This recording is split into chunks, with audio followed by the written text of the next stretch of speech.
শুনলাম কয়েকদিন যাবৎ আমাদের বাড়ির পাশে একটি খাল আছে, সেই খালে বড়শি দিয়ে মানুষ ট্যাংরা পুঁটি মাছ ধরছে। আমিও যাচ্ছি, আজকে বল্লার চাক ভেঙে নিয়ে যাচ্ছি ছোট মাছ মারার জন্য এক ভাতিজাকে নিয়ে।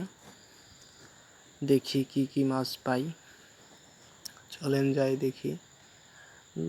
নদীটা আমাদের বাড়ি থেকে বেশি দূর না, একটু দূরেই। এই আমার বাসা থেকে 10 মিনিট হেঁটে যেতে লাগে। প্রায় কাছাকাছি, নদীর কাছাকাছি চলে এসে পড়েছি। নদীতে এখনো ঘোলা পানিতে অনেক ট্যাংরা মাছ, পুঁটি মাছ পাওয়া যায়।